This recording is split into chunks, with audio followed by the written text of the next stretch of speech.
Before you go into your dark void, I just need you to know, you don't have to do this.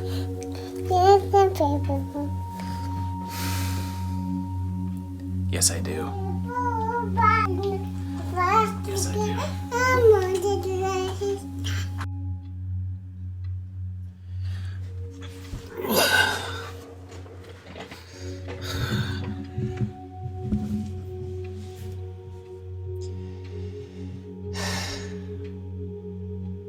Hi guys. Today is the third anniversary of Movie Timelines. That's right, 3 years ago today I started this channel. And I thought we should celebrate that by doing something big. And judging by the time scan of this video down below, it is kind of big. Because we're talking about the X-Men franchise. The continuity of the X-Men franchise. So you know this is going to be good. Just in case, I brought some liquid encouragement. In case we need this. In case of dire emergencies, I also brought this. Just in case. So let's make this make sense. Okay, here we go. The saga of the mutants began in 2000's X-Men, which kicks off in 1944, and we meet young Eric. And will someone please keep that kid away from Mr. Singer? He's being taken to a concentration camp, and he has the power over metal, and we bounce to the not-too-distant future. Next Sunday, AD. Since the film came out in 2000, we're taking it to mean that this film takes place a few years past that, like 2003 or so, and we meet young Rogue, whose powers manifest, then Jean Grey, then Professor Picard, and young Eric is now grown up to Magneto the Grey. And then this guy shows up, you may have heard of him. There's talk of a world summit of all leaders coming together, and there was an actual summit much like this that happened in our universe in 2000, so that could be a possibility as well. And we get our first claw pop. Pretty soon, Wolverine and Rogue encounter Sabretooth, and we also meet Cyclops and Storm. Next on our list of characters is Darth Toad, Little Jubilee cameo, and also Kitty Pryde. Charles tells Logan about Sabretooth, and there's really no recognition, which will be important later. And he also says it's been 15 years since Logan lost his memory, so around 1985. He then says Cyclops, Storm, and Jean were some of his first students, and more cameos by Blonde Pyro and Iceman. Chuck then says he met Magneto when he was 17, again, important later. Next, we get our first look at Mystique, and we get to see all of her. And Magneto has a machine that turns ordinary people into mutants. The greatest hero of all cameos, and our next introduction is Cerebro, which can locate mutants, although he can't find Magneto and can't figure out why. Again, important later. He also says that he and Magneto built it together. Maggie says he first saw the Statue of Liberty in 1949, and this is the coolest Lego set that I've ever seen. Note, though, that the World Trade Center towers are there, so there's two options. This either takes place in 2000 or the first half of 2001, or else, possibly 9/11 did not happen in this universe. Everyone suits up, and an interesting bit with Mystique, she can replicate Logan's claws, and I guess they can cut. So how is she replicating metal blades that work? And when they get cut off, what are they? Is that body mass? She has all of her appendages when she changes back, so how much of herself can be cut off without it affecting her? Joss Whedon writes his finest dialogue. Toad, I guess, dies, Mystique gets taken out, and Eric uses Rogue to power his machine to turn all of New York into mutants. They take out the tooth, and I guess this kills him because we never see him again. They save Rogue in the city, Mystique takes Kelly's place, and Xavier shows no special affiliation with her. Do I have to say important later? Logan heads out, and they lock Magneto up in a metal-free cell. 3 years later, we get a follow-up with X2 X-Men United. This one starts with introducing the teleporting Nightcrawler, and then Wolverine hikes to Alkali Lake. Now, unless he really took his time getting there, we can assume that this one is just a short while after the last one. I mean, unless he walked here. And I even tracked that, and even if he walked for only 8 hours each day, it still would have only taken him 120 days from Westchester, so we're less than 1 year from the first movie. Storm, Jean, and Scott are all back, as are Rogue, Iceman, and Pyro, although he's been recast. The Professor is here, of course, and Hannibal Lecter 1.0 is here now, new villain Lady Deathstrike, and the return of Mystique. They decide to invade the mansion and take everyone into custody, and this X-ray of Charles has a date on it that says March 16th, 1124. I mean, the March bit makes sense, but 1124? I guess it's possible 11 could be the year, but so there's a possibility this might be meant to be 2011, but it's still pretty unclear. Kitty's back, and we finally get to see Wolvie use his claws in a fight. Colossus makes a grand entrance, and Stryker shows up and says that he hasn't seen Wolverine in 15 years, which tells us two things.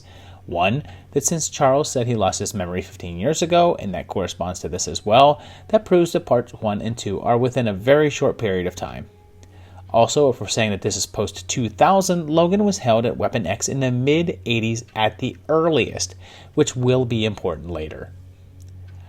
They hear Bye Bye Bye on the radio, which came out in 2000, so we're definitely past that, but it should have been obvious. Next, if we pause on this scene right here, we get the introduction of $2 chips and salsa. Oh, and a very human-looking Hank McCoy in the background. A return to the X-ray shows the date as still being March 16th, even though it's at least a day later, so I guess that's off. And Magneto escapes and teams up with the Xers, and restates that he helped Charles build Cerebro.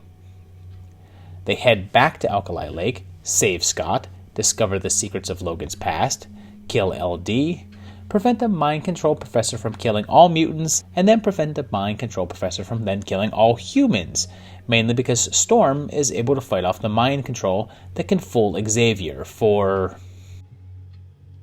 I don't know. Finally, they all escape, but Jean has to sacrifice herself to save everyone. But hey, what's this thing here? Well, fans had to wait another 3 years until 2006's X-Men The Last Stand to find out, although Bryan Singer wasn't available, so all the kids on set were suddenly safe. But they hired Brett Ratner, so all the women on set suddenly weren't. This one starts 20 years ago with an awkwardly digitally de-aged Charles and Eric that would probably place this sometime in the 80s or so. And Xavier can walk, so it's before whatever accident took his legs and made him fall out with a Magneto. Important later. We meet young Jean, who is a young teenager. The actress playing her was 13 at the time, meaning that she'd be born in the mid-70s or so. And Stan makes his second cameo.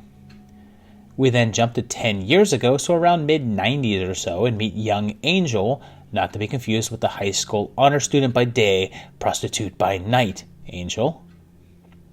I'll have to cover that soon or something. Warren's like 10 or 11 here, so note that. And then we're back to the not-too-distant future. I mean, I can't just not sing that song. Logan, Colossus, Rogue, Iceman, Storm, and Kitty are here, but does Kitty look a little boltier? Fastball Special, Sentinel Head, Danger Room, and Scott's still in mourning. He's acting like it's pretty fresh, so it seems like not a ton of time has passed, and we finally meet Beast, and this magazine he's reading is dated October 2005, and it's probably current, so that's most likely our year here. If we're going to assume that the previous two films took place in the same year and weren't too long before this one, it's pretty likely that they were both in 2003 or so. But important to note that 9/11 did not occur in this universe, at least not in the same way or time that it did in ours. Also, Beast is blue furry and way more Frasier-y than we last saw. We have to assume that, like his comic counterpart, he has some sort of holo device that he can use in public, but possibly stopped using it between the second film and this one.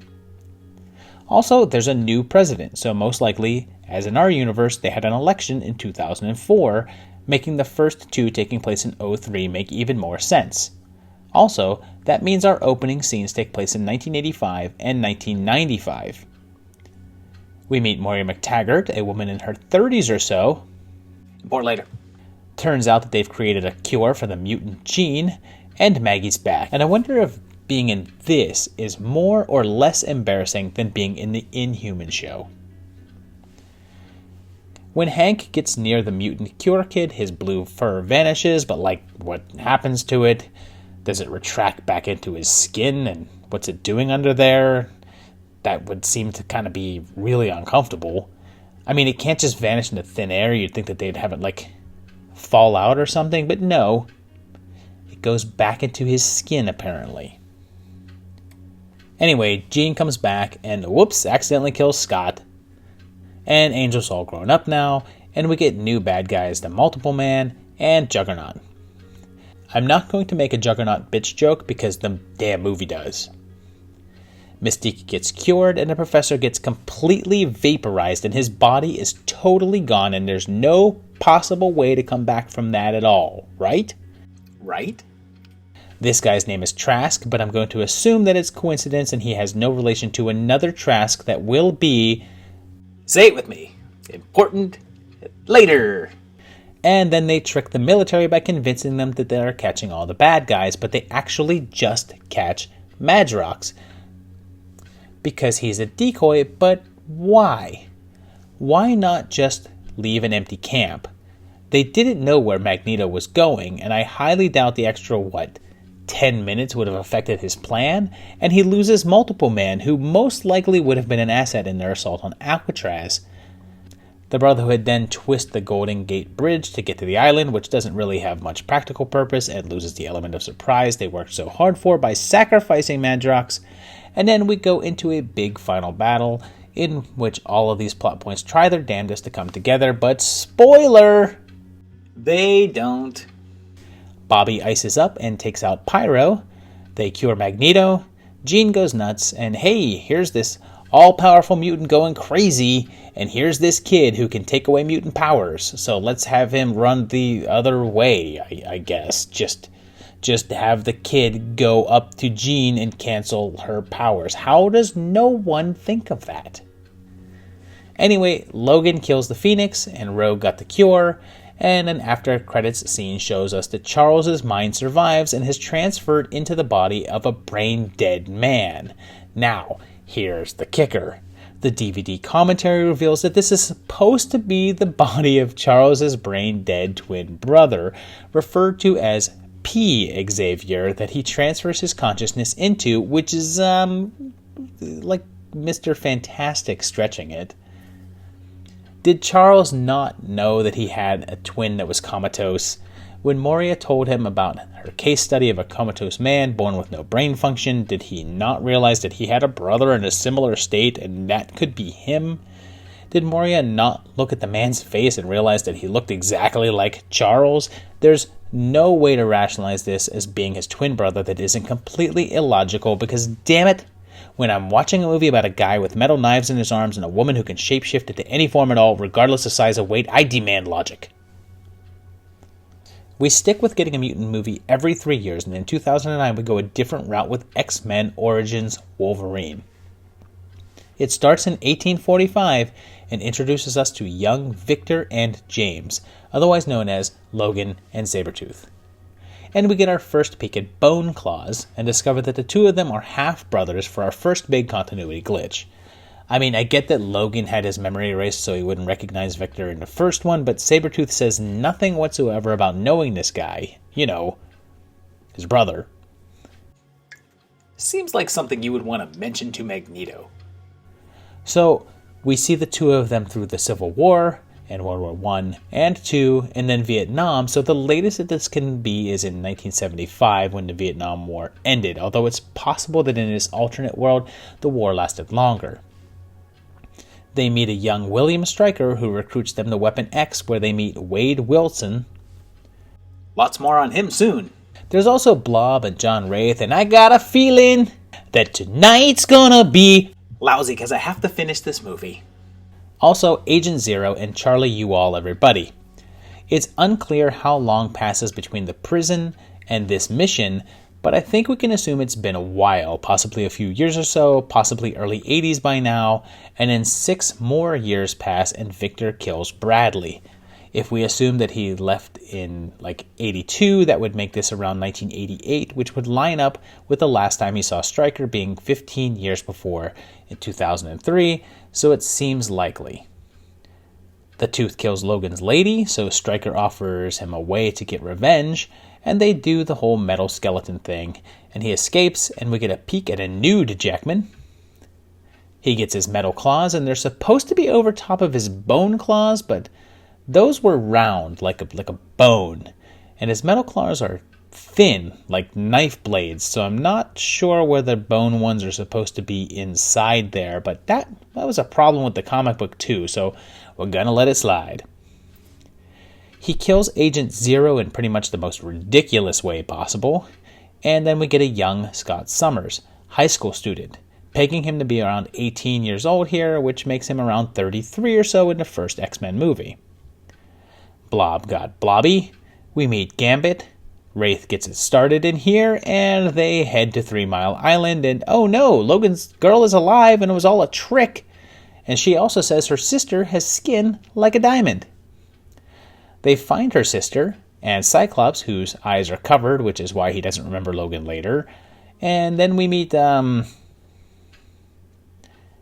11, who you will instantly recognize as Deadpool. Somewhere, someone signed off on this and said, perfect. No, it's not. Here's Diamond Girl, whose identity is so far unspoken, and Victor and Logan team up to take down Green Lantern, and they cut off his head and destroy the reactor. Stryker then shoots Wolvie in the head with an adamantium bullet, which I guess makes him lose his memory for some reason, which of course makes more sense than the original explanation that the military erased his memory, sure. Kayla dies, and Stryker goes off, and then this abomination shows up to recruit Scott and I suppose the other mutants, although they are never heard from again. During the credits, Kayla's sister is credited as Kayla's sister / Emma, but they never call her Emma Frost. My name is Emma Frost. Okay, but the movie never calls her Emma Frost, but I guess that this is Emma Frost and she's 16 years old or something here. And note that Professor X is walking and using his telepathy to communicate. And the post-credit scene sets us up for more of this version of Deadpool, which I'm sure you can't wait for. So pretty much every single online timeline of this film you will find places this one in 1979, and the reasoning for that is because that's the year that the 3 Mile Island incident occurred, which is what the ending of this film is referencing. There's lots of problems with that, however, as Stryker says he saw Logan 15 years ago, and Charles says he lost 15 years of memory, which would place X-Men and X-Men 2 in the early 90s, which is definitely not true for a large number of reasons. Keep in mind the reason every other timeline says 1979 is that that's the year the 3 Mile Island happened in our reality. However, this one was hollowed out and used for mutant testing, so no incident would have occurred in 79, and it made it for 6 more years until mutants destroyed it in the 80s. So keep in mind, so far, we don't really have any big holes in our continuity. There may be a bit of time confusion with this one, but I think what I've laid out here makes sense. Well, get ready. That's all about the change. So by this point, the X-Men franchise was losing popularity. So in 2011, they took it in a new direction with X-Men First Class, which goes back to 1944 and the beginning of the first film and young Eric, and then shows us simultaneous events with young Charles meeting a baby Mystique, and they become friends, which is our first peculiarity, as Xavier didn't really seem to show any connection to her in the previous films, let alone have her be a long-time childhood friend. Eric meets a Hollow Man and then jumps to 1962, and he's now Fassbendery. So This is 18 years later, and we meet Charles and Raven again, and Charles has to be older than 17 here any way you slice it. And he hasn't met Eric yet, so we have our first big error. You could play off the Mystique thing to Charles ignoring her, but this is the first straight-up discrepancy, and there's going to be a bunch of them in this one. Also note, the credits show Charles in 1944 at 12 years old, so should be 30 years old in 1962, yet the credits give his later age as 24 years old, but he would actually be 30. Note that makes him born in 1932, so he'd be 71 in the first two films, and Patrick Stewart was born in 1940, so that actually isn't too far off. It would also mean that he's in his early 50s in the opening bit of The Last Stand. Young Raven is apparently 10 years old in the earlier scenes, so she should be about 28 here. Big error time as we then meet Emma Frost, who's mid-20s at the earliest. And she's obviously too old to be the same girl from the mid-80s, meaning that this is a totally different character. Shaw's here too, and hasn't really aged in 18 years. We meet Riptide and Azazel, and we're introduced to Moira McTaggart, a woman in her 30s who couldn't possibly be the same woman that we saw in The Last Stand, as she would have been in her 70s there, so that cements it. This film is not a prequel, it is a straight-up reboot and a different continuity. So that might be problematic very shortly, but it's very clear that this is not the same universe. Shaw's a mutant too, and this guy's Stryker's dad, and Platt's here, and Charles and Eric meet, and yep, definitely not 17. Hank McCoy shows up, and it's Tony freaking Stoneham. And he's not blue, but he has foot hands. Shaw shows off his new helmet to block telepaths. Hank and Raven show sparks, which again, there were no signs of in The Last Stand when Beast was looking at video of Mystique. We then get our next biggest discrepancy with the revelation that it was actually Hank that created Cerebro and not Charles and Eric, another sign that this is a separate continuity from the original series. Xavier spots a young girl who is most likely Storm, and this kid is probably Cyclops, who looks around 13 or 14, I guess, which would make him born around 1950, which would make him around 50 years old in the first movie, so maybe this isn't him. They recruit Angel, although a different character with the same name and very different wings. Darwin, who can adapt to survive anything. Anything. Havoc, older brother of Cyclops, who is around 20, so he was born in 1942 or so. And if the Cyclops in the original series is around 30 and born in the early 70s, he and his brother would be about 30 years apart, which I guess isn't unheard of, but it is really weird. There's also Banshee and a quick cameo from Wolverine. Go fuck yourself. Platt splat, Angel changes sides, and in possibly the worst writing in the whole series, they kill off Darwin. They kill the guy whose power is to adapt to anything in order to survive. Before he kills him, Shaw says to adapt to this, and the only thing I thought of, well, why can't he? So if they knew they were going to kill off one of the main characters, why would they have it be the guy that they repeatedly said can survive anything? They all move into the mansion, and Hank creates a formula to try and help him look more normal, but it backfires and he goes blue and furry. They don their X suits, Ironside shows up, and there's a big final face-off with Shaw and team, and Eric takes the helmet, fries the bacon, and Charles sees the helmet and knows it blocks his powers, which doesn't match up with the first film in which the professor can't figure out how Magneto is blocking him, and a stray bullet strikes Chuck in the back, crippling him. Mystique goes with Maggie, and Charles starts to school, and Eric gets a new suit. Realistically, there's no way to reconcile this with the previous films, and this is a completely separate continuity. In the original universe, Charles and Magneto met at 17, built Cerebro together, stayed friends until the 80s or so, and it wasn't until then that Charles lost the use of his legs. This is like comparing the Tobey Maguire Spider-Man movies with the Garfield ones. It's a reboot. I know what you're saying right now, and that's, how does that work with future past? And my answer is, well, it doesn't, but I can make it work, so keep watching this video. 2 more years later, and the original continuity gets another shot with 2013's The Wolverine, which starts in World War II with the Nagasaki bomb, so we're in 1945, and unless it happened at a different time here in this universe. Wolvie saves a Japanese soldier and comes back to present day, and Jean's here, but nah. He gets recruited by Yukio here, who has been searching for him for over a year, so we're at least past that since The Last Stand, and they go to Japan, and is reunited with the soldier, Yoshido, who is dying. We meet his granddaughter, Mariko, and Yoshido offers to make Logan mortal, and his doctor kisses him with some green smoke, and she also has acid spit. This box shows 2012 on it, so we're at least past that, and most online sources seem to place this one in 2013, so we're going to go with that for now. And it looks like Wolvie's not healing. Blonde Lady is actually Viper, and Logan keeps getting worse, and the world seems comparatively more mutantless than we've seen before. The Last Stand made it seem like mutants were everywhere you turned, and here it's like not that many people even know what they are. Logan and Mariko start a romance, so of course she gets kidnapped, and Yukio tells him that she saw his death, and he's on his back with blood everywhere and his heart in his hands. Sounds awful.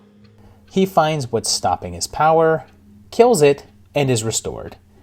He heads off to the final fight, meets up with the Silver Samurai, a big old robot made of adamantium, and it chops off Wolvie's claws.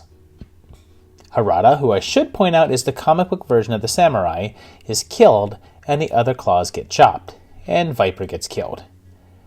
The samurai is revealed to be Yoshida, who wants Logan's healing, but he's killed by Mariko and Wolvie's bone claws. We wrap up with Logan going home, and the post-credit scene cuts to 2 years later, so like 2015, and for our only continuity crisis, we see Magneto using his powers and Charles alive once again, and a commercial for Trask. So we appear to be in the original timeline here, although it's possible that we can be in the First Class timeline, and if you go along with the twin brother thing and assume that, as shown at the ending of The Last Stand, Magneto's powers resisted the cure, this can be in the original timeline. So now, before we get to the next film, we need to talk about the promotion for it. To hype the film's release, they have a sort of timeline called 25 Moments, which is actually currently still online. There's a couple of interesting tidbits here. First of all, it shows the 1962 Bay of Pigs incident, so we're in the First Class timeline.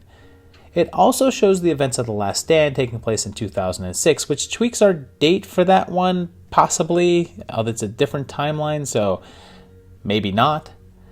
This doesn't want to make me change any of the others, though. Although a few other events really seem to indicate that this appears to be a different timeline than the original continuity, like large-scale mutant rebellions and detention centers before the year 2000. So going in, we're going under the assumption that this takes place in the First Class timeline, and this will actually be the first time that we're seeing these versions of the grown-up characters. To back this up, it shows radical mutant restrictions like an inhibitor collar being used against mutants in 2009, which you'd think such mass anti-mutant sentiment would have carried over to Japan in 2013, concreting the Wolverine in the original timeline. I know Magneto and Xavier are there at the ending to recruit Logan against Trask, but 25 Moments seems to indicate that Trask's agenda was much further along by that point, so it's very likely that we've never seen the continuation of that actual storyline, and instead we're looking at the First Class timeline's version of those events. One more thing before we get to Future Past, since we're going to be talking about time travel, I think we should quickly review the 3 types of time travel. There's a fixed timeline, in which time cannot be changed. If someone were to time travel, they would already be a part of that history, and it's a single timeline that cannot be changed. 12 Monkeys is the best example of this type of timeline. Next is the dynamic timeline, in which a time traveler can alter the events of the past, which then changes the events of the future, erasing them and rewriting them as if the changed events were always that way. Back to the Future and Looper show this. The final one is the multiverse timeline, in which a time traveler can alter past events, but in doing so creates a new separate timeline in which the changed events diverge from the original. The initial timeline still exists, but a new, changed timeline exists alongside it. I'll try to be spoiler-free, but Endgame is kind of like this. Okay, lessons over. Let's present the Future Past. So 1 year after the Wolverine came out, came X-Men Days of Future Past, for which we're going to go with the Rogue cut, by the way. This movie brought Bryan Singer back to the franchise, and it takes us to the future and shows us mutant children locked in Singer's house. Sorry. Detention camps. And it's roll call time. There's Warpath, Blink, Bishop, and Sunspot, plus Kitty's back, as is Colossus and Iceman. We see the Sentinels, killer robots to kill everyone, while Kitty uses her new powers to protect her and Bishop through time. Xavier's back with Storm and Logan, with Magneto as well. Everyone's alive again, and Kitty says they went back in time to leave before the Sentinels attack and change the future. We saw the timeline fixed, so it looks like we're in a dynamic timeline, and a timeline where everyone died was straight up erased. Charles says that Tyrion is to blame for the Sentinels, and that he and Mystique met as children and they grew up together. So now I know that this is confusing, but it's pretty clear. This is the first time that we've seen this version of the Professor. This is the future version of the first class Xavier, who's different from the guy than we saw in the original trilogy. This guy knew Raven and met Magneto at 30, lost his legs in 1962. He says Mystique killed Trask in 1973 and used her DNA to create Sentinels, and then says that they wiped out mutants in 50 years, setting us in like 2023 here. So, for the record, we're 17 years away from the events of The Last Stand. If Bobby was 16 or 18 in that one, he's 35 here, as is Kitty, and they kinda look the same age, as does Storm. Most likely, again, as this is a different timeline and events happened differently, they possibly could have been younger in this version of events during that film. They decide to send Wolvie back in time to stop Raven from killing Trask, and Kitty basically explains time travel to him as a dynamic timeline, where the events to change will be how things always were. And Logan pops the claws, and hey, they're metal. In case you needed a little more hint that this is a different timeline. This Logan didn't have his claws chopped off in Japan, most likely. He goes back to 1973, 9 years after the events of the first class. We are back to Bone Claws, and Trask is here, very different than the Trask from Last Stand, so it's clear that they're not related. We see Havoc and young Toad, and Havoc is like the same age that he was 11 years ago, and this paperwork definitely confirms that we're in early 73, and then we meet little baby Stryker. Beast is back, and Charles can walk because Hank made a serum that allows him to walk at the expense of his powers. So, some people have used this serum as a way to explain the intro to The Last Stand, but he's using his powers there, so the serum wouldn't be an explanation. Same for the ending of Wolverine Origins. The actual explanation is this is a different Xavier, one who hadn't lost use of his legs yet. Raven discovers that they've killed an experiment on Azazel, Angel possibly as early as November of 62, and then we head to the Maximoff household and meet young Elizabeth Olsen. Maybe. And then Quicksilver without a dozen bullets in him.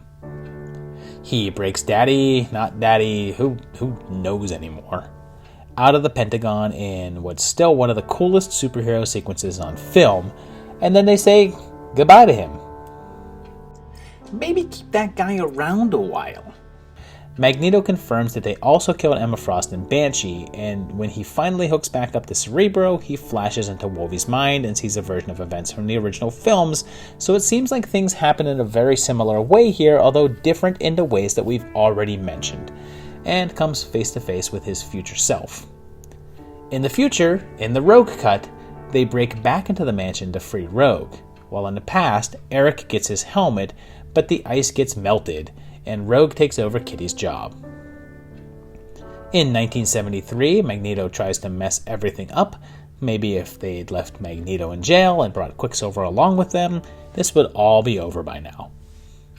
Things go south in the future as Storm goes down, Bishop blows up, while in the past, Logan goes for a swim. Also, Colossus gets ripped in half. Yep, in a superhero movie. They rip one of the characters violently in half. And people say that Zack Snyder makes dark films. Well, guess what? Warpath gets his face burned off and Sunspot is stabbed, while Blink also dies. Mystique shoots Mago and everything comes together at once in the future past, and Mystique doesn't kill Trask and it wipes out the future, deleting it and overwriting it. They let Eric just kinda float away. I mean, like, he didn't try to take over the world and, like, kill a shit ton of people. They just let him, like, float into the sky leisurely away. Now, what did we say about you coming into the Dark Void? Oh, sorry. And Logan returns to 2023 to see the revised timeline. Bobby's alive, everyone is alive again, Colossus looks like this, Beast is here, Storm's alive, but more importantly, the events of The Last Stand didn't happen, as Jean is alive again along with Scott. Logan tells them that he's just arrived from the past, and that brings up a creepy note. Since history was just changed so that things have always occurred, as if Mystique didn't kill Trask, Logan lived his life in that timeline. Now, the Mystique killed Trask's psyche has returned to that point in the timeline, and I guess erases the other Logan? Is that the same as killing him? It's kind of creepy to think that Logan had his whole life that's now just gone because alternate Logan came back to roost. Keep in mind, too, this movie establishes that this is not an alternate universe. This is not the multiverse. We actually witnessed the other timeline disappearing and ceasing to exist. This is now the one true timeline, overriding the other. So, rules being established, the events of any further X movies have to at least have any characters from this finale survive, as they have to be represented as such, which will be important shortly. We end with 73 Logan fished out and recovered by young Stryker to ship off to Weapon X, but he's actually Mystique, so I guess he won't be going there, right? Meanwhile, a post-credit scene sets us up for some apocalypse action. And quick note, once we establish that Future Past is in reboot continuity and not aligned with the previous films, we've pretty much eliminated all continuity issues so far. Well, that all ends with 2016's Deadpool, a surprise mega hit that is arguable whether it's in any continuity at all, based on the parody sort of the nature of the film. I mean, it's clearly set in X-Men lore, but we'll see. It's clearly post-2010 based on this magazine, and we're introduced to Deadpool, who's already most likely a different person than we've seen before. Our villain Ajax is the replacement transporter, and we see Colossus, who looks and sounds pretty different than we've seen. We saw him in his human form in 2023, but not his armored form, and we've never heard him speak in this timeline, so it's possible that this is just what his revised timeline, metal form, and voice sound like? Or possibly we have to take into account that this story is told from Deadpool's perspective, and well, dude's not the most reliable narrator. Maybe this is just how he sees Colossus. It's the only real continuity glitch, so I guess that's just how we're fixing it. Wade heals fast, and we bounce to 2 years earlier to a non-scarred Wilson and yet another guy who screwed his own career. Also, Inara. It's early in the year, and we go through February, March to October, November, and Christmas, so we've almost gone through a whole year, and it turns out that Wade has cancer, and there's a brief Origins reference, which is just a quick gag. And he references Taken 3, which came out in 2014, so this bit takes place after that, and there's only a year between this flashback and the current day, so it's most likely 2014 and 15, or 15 and 16, and we'll go with the latter to put this one in real time. We meet Negasonic Teenage Warhead, an X-Men trainee, and Poole makes a McAvoy vs. Stewart reference, and past Wade joins an experiment to enhance his abilities and cure his cancer. But it's a trick, and we meet Angel Dust here, and it unlocks Wade's mutant gene, destroying his face. He manages to get loose, makes a costume, meets Blind Owl, and has a Stan Lee cameo. Vanessa gets kidnapped, so he wrangles up NTW and Colossus and goes to what appears to be a crashed SHIELD helicopter, but that's impossible because it's a whole different universe, so it's just a big cool looking ship. And everyone brawls, seeing Angel Dust get apprehended while Wade saves Vanessa and kills Ajax and reunites with a Wolverine mask and gets a happy ending, and yes, I know that that's an entendre. All in all, except for Colossus's general appearance, which is pretty explainable, this fits pretty firmly in the First Class timeline. It sure as hell doesn't fit with the original timeline, with Wade being born about 30 years later, not being a part of Weapon X, not having a mixture of 6 different powers, and not looking like total crap. Later, that very same year, we head back into the timeline with X-Men Apocalypse, which continues the First Class Team saga, and starts off in 3600 BC, so I wouldn't be surprised to see a Scorpion King cameo. We meet aging Apocalypse and his 4 horsemen as he gets an infusion of Sunny D, but is trapped underground before he can take over Poe Dameron. We then bounce way ahead to 1983, 10 years after the future past, and meet Parzival here as Cyclops, who's in high school, and his teacher says the class was 7 years old in 1973, so Scott's 17. We're 20 years after Charles saw a kid that looked like Scott in First Class, so it's impossible that that's the same character, so that was just a mutant in glasses, and this is Cyclops right here. Mystique is back, and there's a Blob cameo, I guess, and we meet this timeline's version of Angel, who's very different than the Last Stand version and born about 20 years earlier. And Eric is in Poland with a family. Havoc reappears, and yep, he clearly looks 10 years older. This is clearly someone who is almost 40, right? Sansa Stark takes over the Jean Grey role, and she's already enrolled, so in this reality she joins the school a few years earlier and is a bit older by 6 or 7 years. And Hank's back, still suppressing his blue, and Charles is no longer suppressing his powers and is back in the chair. Keep in mind also that this is a man who should be almost 50 years old. Moira McTaggart is back also, and come on guys, she looks the same, like 20 years later, a woman in her early 50s or so. Can you give me her skincare routine?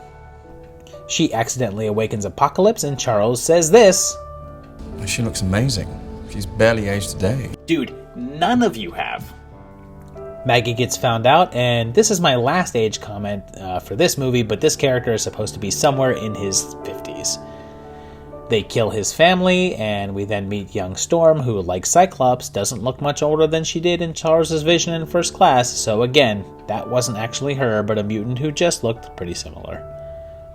This Storm has an accent, and she joins Apocalypse, and her hair goes white, and we then meet Caliban, mutant locator, and Scott gets his glasses. Jubilee shows up again, this version significantly older than the other universe version. That one was the same age as the students then, and this one is the same age as Scott and Jean.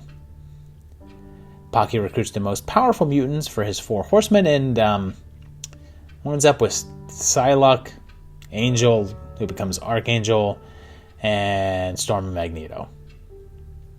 All the mutants in this world, and he gets Weather Goddess. Okay, good start. Master of all metal, nice. And now, the guy who can shoot knife feathers and a kung fu girl with knife hands. I don't know, I'm just thinking that maybe, just maybe, that there might be more useful mutants out there. Quicksilver's back, and Jean says this about the Return of the Jedi.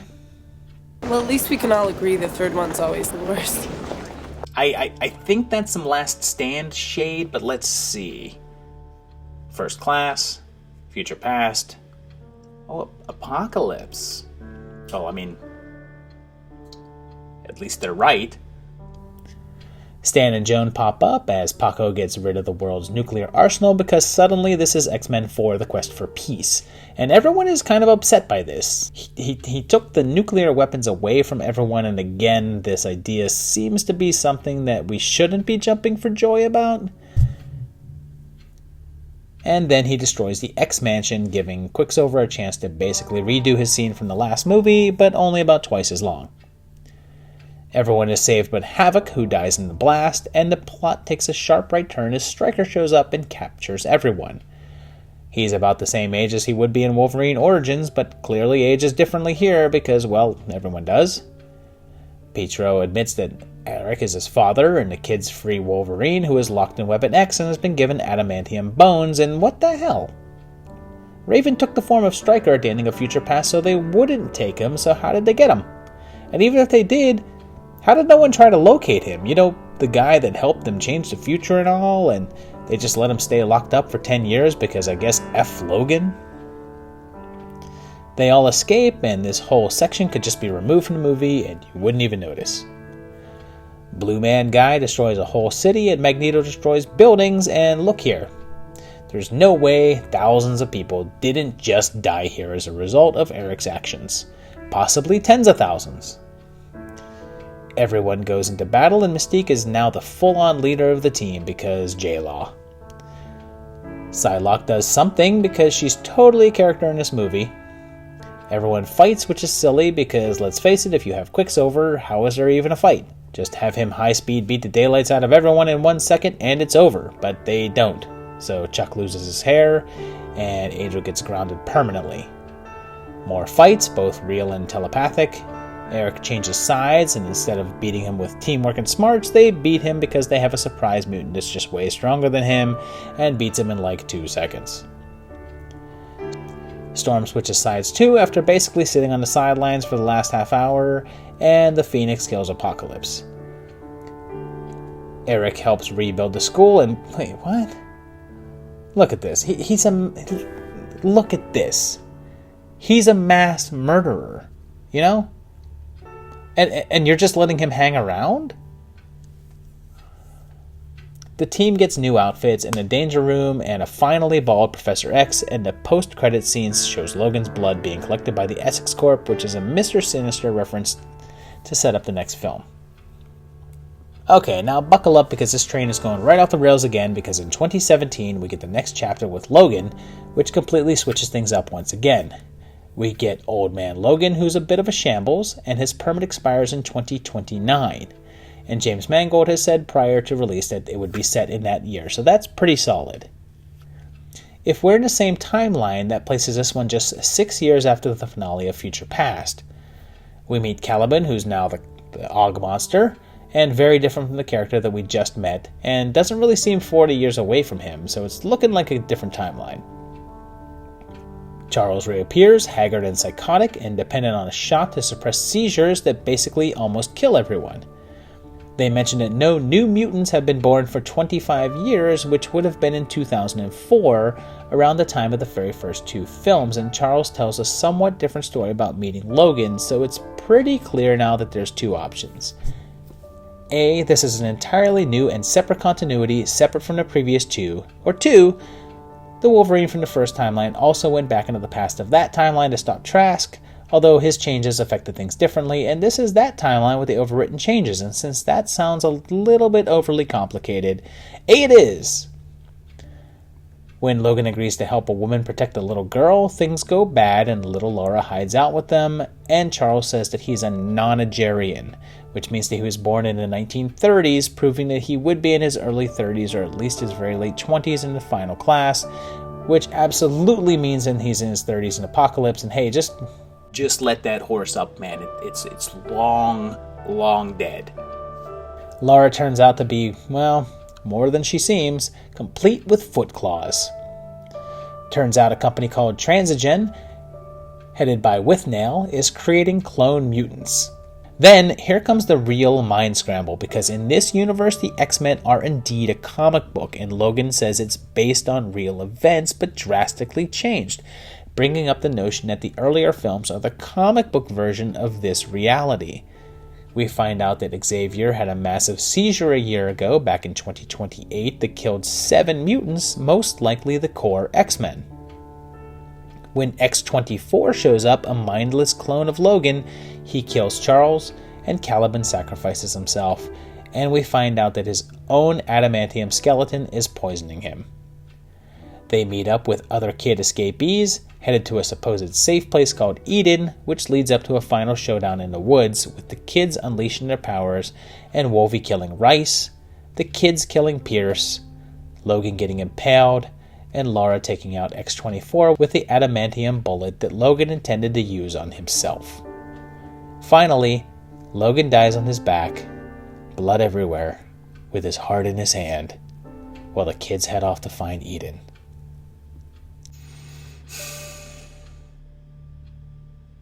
I'm not crying, you're crying. That brings us to 2018 with the most recent Deadpool 2, which starts off with a self-referential nod to Logan, and again, I'll point out this does not place them in the same universe. Deadpool has meta-awareness, and that doesn't count. Wade's back, and so is Vanessa, but she gets fridged right away. Weasel pops back up, and they mention that both George Michael and David Bowie are dead, so it's post-2016, so let's just roll with the 2 years later and set it in real-time 2018. And Al's back too. Colossus and Nega return, and NTW has a girlfriend in Yukio, who is either another girl named Yukio or possibly this universe's version of the character from the Wolverine. There's a cameo from the entire X-team, as they will appear in Dark Phoenix, determined by Quicksilver's Nirvana shirt from the 1990s. Now, this shot is a joke. It is in no way an indication of the time frame of this film.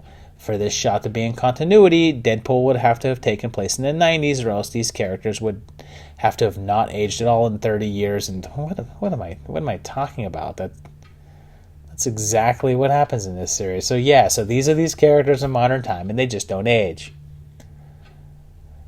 We then jump to the future to meet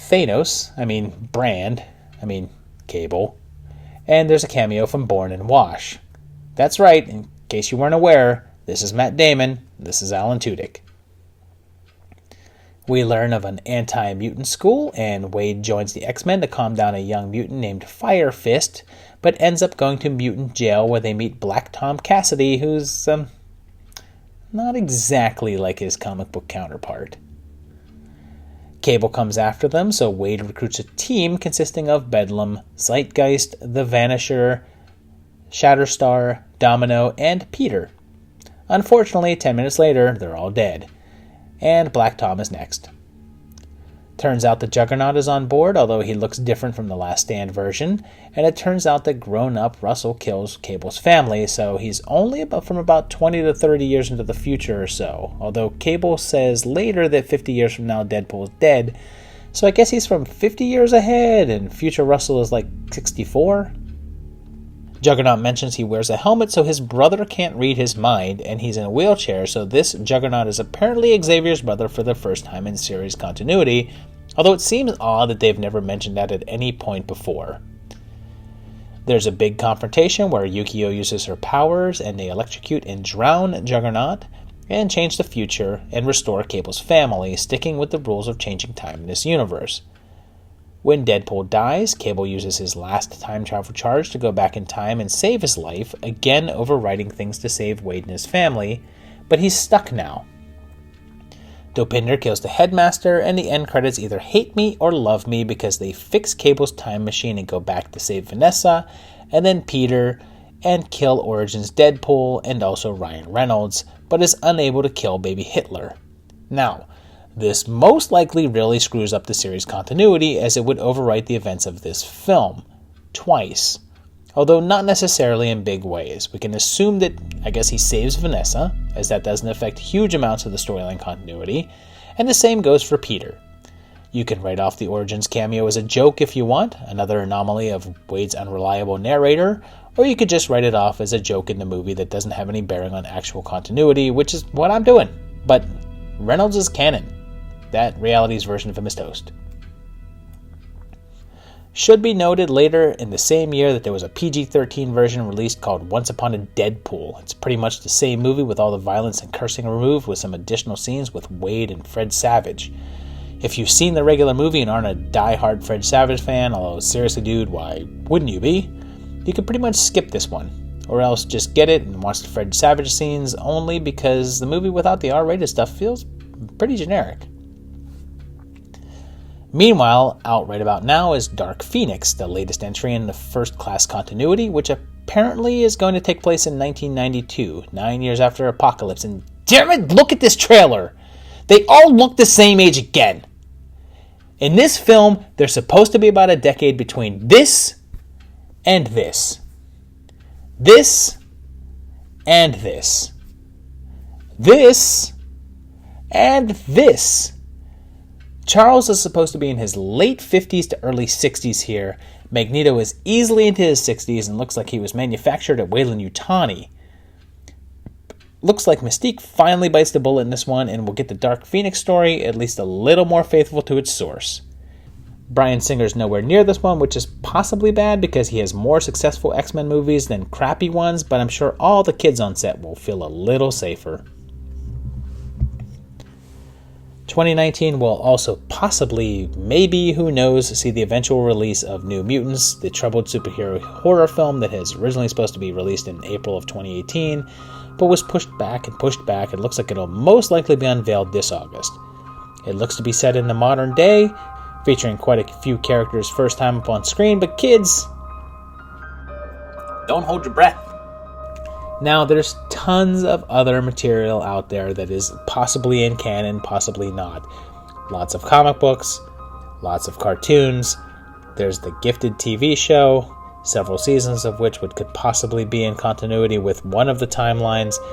There's also the Legion TV show, which may or may not be in continuity with all of these things. Let's just assume that they're all in different continuities, and we're going to stick to the movies because, I mean, there's a lot of them. I did a lot of work here.